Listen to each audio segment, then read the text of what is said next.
कब्रिस्तान की जगह गवर्नमेंट कोई नहीं दे रही। आप हमारे जेलम शहर में देख लें, हम छोटे छोटे थे, हमारी पैदाइश से पहले वो कब्रिस्तान फिल हो चुका हुआ था।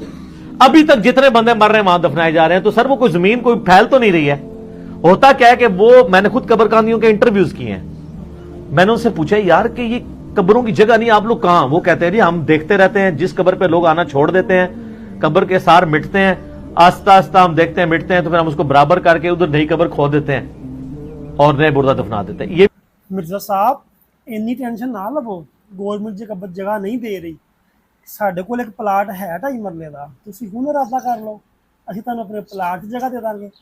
ਉਹ ਕੋਈ ਨਹੀਂ, ਤੁਹਾਡਾ ਕਿਹੜਾ ਮਜ਼ਾਰ ਬਣਨਾ, ਤੁਸੀਂ ਉਹਨੂੰ ਪੱਧਰਾ ਹੀ ਕਰਨਾ ਤਾਂ ਮੁੜ ਕੇ ਸਾਨੂੰ ਪੱਧਰਾ ਕਰਕੇ ਉੱਤੇ ਆਪਣਾ ਘਰ ਬਣਾ ਲਾਂਗੇ। ਕੋਈ ਗੱਲ ਨਹੀਂ, ਤੁਸੀਂ ਬਣਾਓ ਪ੍ਰੋਗਰਾਮ, ਅਸੀਂ ਤੁਹਾਨੂੰ ਖੁੱਲੀ ਡੁੱਲੀ ਜਗ੍ਹਾ ਦੇਵਾਂਗੇ, ਬੇਫਿਕਰ ਹੋ ਕੇ ਉੱਥੇ ਰਹੋ, ਟੈਨਸ਼ਨ ਹੀ ਕੋਈ ਨਹੀਂ, ਮੌਜਾਂ ਮਾਰਿਓ। ਨਾਲੇ ਵੈਸੇ ਵੀ ਕਿਹੜਾ ਤੁਸੀਂ ਰਹਿਣਾ, ਤੁਸੀਂ ਤਾਂ ਮਰ ਕੇ ਮਿੱਟੀ ਹੋ ਜਾਣਾ, ਖਤਮ ਸ਼ੁੱਧ। ਨਾ ਤੁਹਾਡੇ ਸਟੂਡੈਂਟਾਂ ਨੂੰ ਪਤਾ ਲੱਗੇਗਾ ਤੁਸੀਂ ਕਿੱਥੇ ਹੋ, ਤੇ ਨਾ ਉਹ ਤੁਹਾਡੇ ਆ ਕੇ ਤੁਹਾਡੇ ਕਬਰ ਦੇ ਉੱਤੇ ਮਜ਼ਾਰ ਬਣਾਉਣਗੇ, ਨਾ ਉੱਥੇ ਆ ਕੇ ਸ਼ਿਰਕ ਕਰਨਗੇ। ਤੁਹਾਡਾ ਵੀ ਫਾਇਦਾ ਤੇ ਉਹਨਾਂ ਦਾ ਈਮਾਨ ਵੀ ਬਚ ਜਾਏਗਾ। ਫਾਇਦੇ ਵਾਲੀ ਗੱਲ ਜੇ, ਬਣਾ ਲਓ ਪ੍ਰੋਗਰਾਮ, ਇਹ ਮੌਕਾ ਬਾਰ-ਬਾਰ ਨਹੀਂ ਜੇ ਮਿਲਣਾ।